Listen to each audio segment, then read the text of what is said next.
ஒவ்வொரு நாளும் பவர்ஃபுல்லா, எனர்ஜியா இருக்கணும்னு நினைக்கிறீங்களா?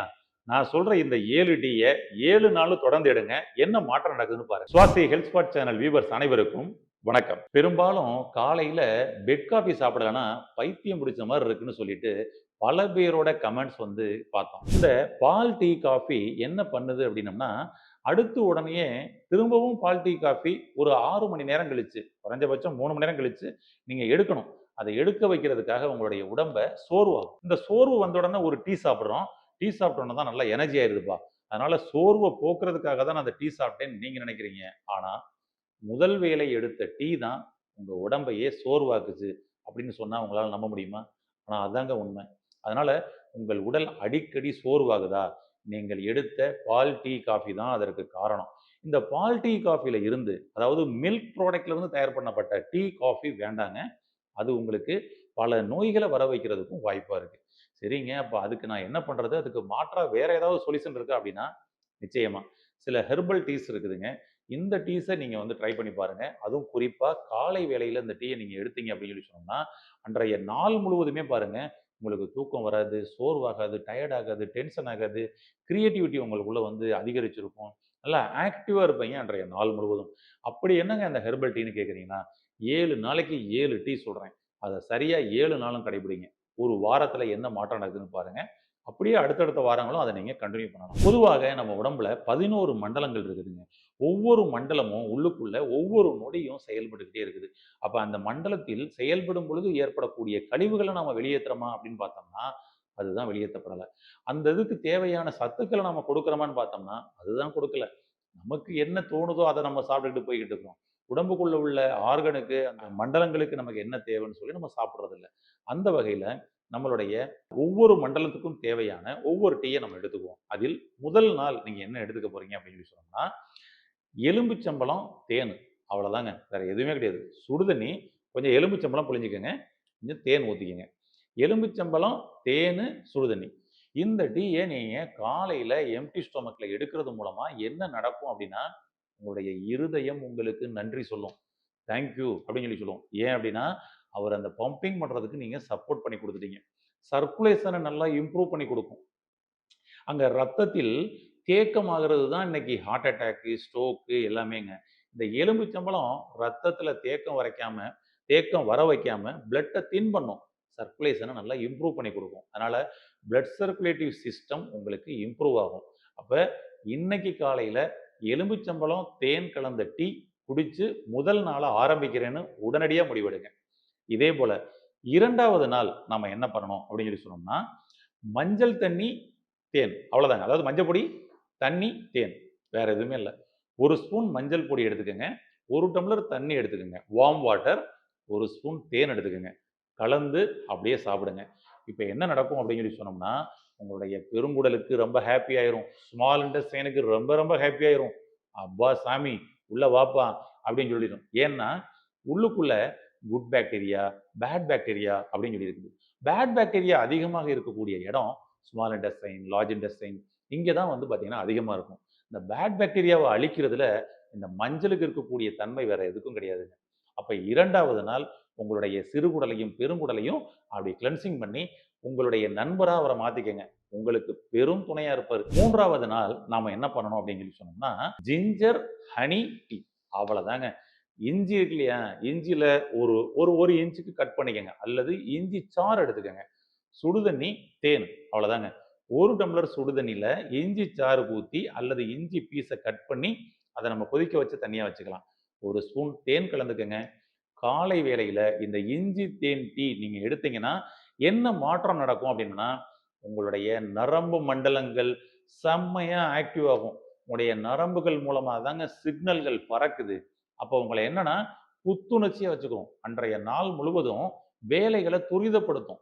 உங்களுடைய மூளை தான் கிரியேட்டிவா யோசிக்க வைக்கும். மூளை தான் உங்கள ஆக்ஷன்ல இயங்க வைக்கும்.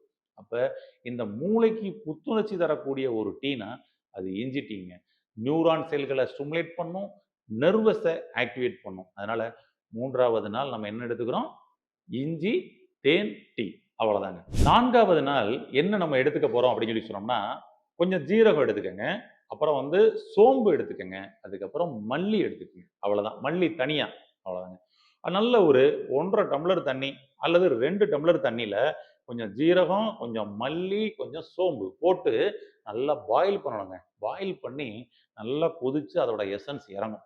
அத 1 1/2 டம்ளர 1 டம்ளர் ஆகுற மாரி நமக்கு சுண்ட வச்சுருங்க. இப்ப எசன்ஸ் நல்லா இறங்கிரும். வடிகட்டிருங்க. இதுல தேன் கலந்து சாப்பிடுங்க. அவ்வளோதாங்க. சீரகம், சோம்பு, தனியா 3ம் கலந்த டீ. இது என்ன பண்ணும் தெரியுங்களா? உங்க உடம்புல லிம்பெட்டிக் சிஸ்டம் அப்படின்னு சொல்லி ஒரு சிஸ்டம் இருக்குதுங்க. இதுதான் நிணநீர் மண்டலம் அப்படின்னு சொல்லி சொல்லுவாங்க. இதுதான் நம்ம உடம்புக்குள்ள இம்யூனிட்டி, நோய் எதிர்ப்பு சக்தி மண்டலம் அப்படின்னு சொல்லி சொல்லலாம். நமக்கு உடம்புக்குள்ள இருக்கக்கூடிய ராணுவம், மிலிட்ரி அப்படின்னு சொல்லி சொல்லலாம். அப்ப நம்ம உடம்புக்குள்ள இருக்கக்கூடிய மிலிட்ரி சோர்ஸ அதிகப்படுத்திக்கிறீங்க. யாராவது பக்கத்துல வந்துருவாங்களா? ஏதாவது ஒரு கிருமி வருமா? ஏதாவது ஒரு வைரஸ் வருமா? வரவே வராது. அப்ப 4வது நாள் இந்த டீய நம்ம எடுத்துக்கப்படும் பொழுது, உங்களுடைய லிம்பெட்டிக் சிஸ்டம் செம்மையா ஆக்டிவேட் ஆகும். 5வது நாள் நீங்க என்ன பண்றீங்க அப்படின்னா, "ஆவாரை பூத்திருக்க சாவோரை கண்டதில்லை" அப்படின்னு சொல்லிட்டு நம்மளுடைய முன்னோர்கள் சொன்ன ஒரு பழமொழி இருக்குதுங்க. ஆவாரம் பூ பூத்திருக்கக்கூடிய ஊர்ல சாவே வராதாம். எப்படி பாருங்களேன். அந்த ஆவாரம் பூ இன்னைக்கு ரொம்ப சர்வசாதாரணமா கிடைக்குது. ஏன்னா மக்கள்ட்ட நல்ல விழிப்புணர்வு வந்துருச்சு. அதனால மார்க்கெட்ல ஆவாரம் பூ அப்படின்ட்டு வந்து காய வச்சு எல்லா இடங்கள்லயும் கிடைக்கிற மாரி ஒரு சோர்ஸ் வந்துருச்சு. இன்னும் சொல்லப்போனா நீங்க வீட்டுக்கு பக்கத்துல இருக்கக்கூடிய பலசர கடையிலேயே ஆவாரம் பூ குடுங்கன்னு கேட்டா கிடைக்கும். அந்த அளவுக்கு வந்து மக்களுக்கு தேவை இருக்குன்னு சொல்லிட்டு மார்க்கெட்ல இன்னைக்கு சேல்ஸ் நடக்குது. அப்ப ஆவாரம் பூ உங்களுக்கு கிடைக்கும். அத வாங்கிட்டு 2 டம்ளர் தண்ணீல ஆவாரம் பூவ டைரக்ட்டா போடுங்க. ஏன்னா பவுடர்லாம் கிடைக்கும் உங்களுக்கு. இருந்தாலும் இலைய வாங்கி இலைய டைரக்ட்டா போடுங்க. நல்லா பாயில் பண்ணுங்க. எசன்ஸ் நல்லா இறங்கும். அதுல அப்படியே ஹனி சேர்த்துக்கங்க. அவ்வளோதான். ஆவாரம்பூ ஹனி டீ என்ன பண்ணும் தெரியுங்களா? உங்களுடைய பேன்கிரியஸ சூப்பரா ஆக்டிவேட் பண்ணுங்க. நான் சொன்ன இந்த 7 டீயும் சர்க்கரை நோய் இருக்கிறவங்க தாராளமா கடைபிடிக்கலாம். மிகப்பெரிய மாற்றம் தரும். ஏன்னா ஒவ்வொரு மண்டலங்களையும் அது வந்து ஸ்டிமுலேட் பண்ணுது. அந்த வகையில இது பேன்கிரியாஸ ஸ்டிமுலேட் பண்றதன் மூலமாக உங்களுடைய ஜீரண மண்டலமே சூப்பரா ஆக்டிவேட் ஆகும். உடல் பொன்னிறமாக மாறும். உங்களுடைய ஸ்கின் சூப்பரா அப்படியே பளபளக்க ஆரம்பிக்கும் இந்த ஆவாரம்பூ டீ மூலமாக. 6வது நாளு உங்களுடைய எலும்பு மண்டலத்தை எல்லாம் பலப்படுத்துற மாரி ஒரு டீ இருக்குதுங்க. என்ன அப்படின்னா, முருங்கை, முருங்கை இலை, முருங்கை பூ, முருங்கை விதை. இது எல்லாமே இன்னைக்கு மார்க்கெட்ல கிடைக்குது. இது எல்லாம் வந்து பார்த்தீங்கன்னா, நேரடியாவே நீங்க வந்து பர்ச்சேஸ் பண்ணி வீட்ல வச்சுக்கங்க. அதையெல்லாம் காய வச்சு வச்சிருப்பாங்க. ஒவ்வொன்னும் ஒவ்வொரு தன்மை கொடுக்கக்கூடியது. ஆனா குறிப்பாக இதுல நல்ல கால்சியம் இருக்குதுங்க. உங்களுடைய போன நல்லா ஸ்ட்ரென்தன் பண்ணும். அப்ப முருங்கைப்பூ டீ, முருங்கை விதை டீ, முருங்கை இலை டீ அப்படின்னு சொல்லிட்டு நீங்க தனித்தனியாவும் சாப்பிடலாம். ஆனா நீங்க மொத்தமாவும் சாப்பிடலாம். ரொம்ப ரொம்ப அற்புதமா இருக்கும். நல்லா ஒரு 1 1/2 டம்ளர் தண்ணீல கொஞ்சம் போட்டு நல்லா பாயில் பண்ணி 1 டம்ளர் ஆக்கி, அதுல கொஞ்சம் தேன் கலந்து சாப்பிடுங்க. உங்களுடைய எலும்பு பலம் பெறும். மூட்டு ஜாயிண்ட்ஸ்ல பெயின்லாம் உங்களுக்கு இருக்குதுன்னா, அதிலிருந்து ரிலீஸ் ஆகுறதுக்கு இது ரொம்ப அருமையா சப்போர்ட் பண்ணி குடுக்குங்க. 7வது நாள், கடைசி நாள். இதுதான் ரொம்ப ரொம்ப மிக முக்கியமான ஒரு டீ. ஏன்னா 7வது நாள்ல சண்டேல வந்து நிப்போம். அன்னைக்கு தான் நெறைய நான்வெஜ் எல்லாம் சாப்பிடலாம். அன்னைக்கு தான் ஃப்ரீ டே அப்படின்னு சொல்லி நெனைச்சிருப்போம். சரிங்களா? ஆனா அது மாதிரி நான்வெஜ் அதிகமா எடுத்ததுல என்னலாம் பாதிப்பு வந்துச்சு தெரியுங்களா? எண்டோகிரைன் சிஸ்டம் பாதிக்கப்பட்டுருச்சு. நெறைய பெண்கள் இன்னைக்கு சிக்கன் எடுக்குறாங்க. அந்த சிக்கன் சாப்பிடுறது மூலமாக அவர்களுடைய நாளமில்லா சுரப்பிகள் பாதிக்கப்பட்டு, அதனால தைராய்டு, சுகரு அப்படின்னு சொல்லிட்டு நெறைய பிரச்சனை வந்துருச்சு. குழந்தையின்மை பிரச்சனை வந்ததுக்கும் அது ஒரு காரணம் ஆயிருச்சு. அப்ப அந்த குழந்தையின்மை பிரச்சனை முதற்கொண்டு உங்களுக்கு வராம இருக்கணுமா? உங்களுடைய நாளமில்லா சுரப்பிகள் நல்லா பலமா இருக்கணுமா? எண்டோகிரைன் சிஸ்டத்த ஸ்டிமுலேட் பண்ணணும்னா, அதுக்கு ஒரு அற்புதமான டீ பட்டை. சரிங்களா? பட்டை, சின்னமன் அப்படின்னு சொல்லுவோம் இல்லையா? இந்த பட்டை உங்களுக்கு அற்புதமா சப்போர்ட் பண்ணி குடுக்கும். இந்த பட்டையோட கொஞ்சம் இஞ்சி சேர்த்துக்கங்க.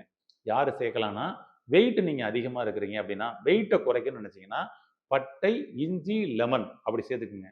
உங்களுக்கு எண்டோகிரைன் பிரச்சனை மட்டும் தான் இருக்குது. தைராய்டு மட்டும் தான் இருக்குது. அப்படின்னா, அதாவது எண்டோகிரைன் பிரச்சனை, நாளமில்லா சுரப்பிகள் சம்மந்தப்பட்ட பிரச்சனை மட்டும் தான் இருக்குன்னா, வெறும் பட்டை மட்டும் போதுங்க. பட்டை நல்லா அப்படியே சுடு தண்ணீல 1 1/2 டம்ளர் தண்ணீல 1 டம்ளர் வர வரைக்கும் பட்டை தூள போட்டு நல்லா கொதிக்க வச்சுருங்க. எசன்ஸ் இறக்கிட்டு அதில 1 ஸ்பூன் தேன் கலந்து சாப்பிடுங்க. ரொம்ப ரொம்ப அற்புதமா இருக்கும். நாளமில்லா சுரப்பிகள் சம்மந்தப்பட்ட பிரச்சனைகள்ல நீங்க தீவிரமா இருக்கீங்கன்னா, அதிலிருந்து படிப்படியா வெளிய வர முடியும். 7 நாளும் 7 டீயும் உங்களுடைய ஒவ்வொரு மண்டலங்களையும் ஆக்டிவேட் பண்ணும். இத நாள் முழுவதும், வாரம் முழுவதும், மாதம் முழுவதும்னு சொல்லிட்டு வருடம் முழுவதும் கொண்டு போனீங்க அப்படின்னா, ஒரு சில மாதங்களில் உங்களுடைய உடல் பொன்னிறமாக மாறியிருக்கும். ஒரு சில வருடங்களில் உங்களுக்கு இருக்கக்கூடிய கிரானிக் டிசீஸ்ல இருந்து நீங்க வெளிய வந்திருப்பீங்க. ட்ரை பண்ணி பாருங்க. பால் டீய டோட்டலாவே மறந்துருவீங்க. இத நீங்க கடைபிடிச்சீங்கன்னா. இந்த 7 நாளும் 7 டீயும் கடைபிடித்து என்றென்றும் ஆரோக்கியமாக வாழ வாழ்த்துக்கள்.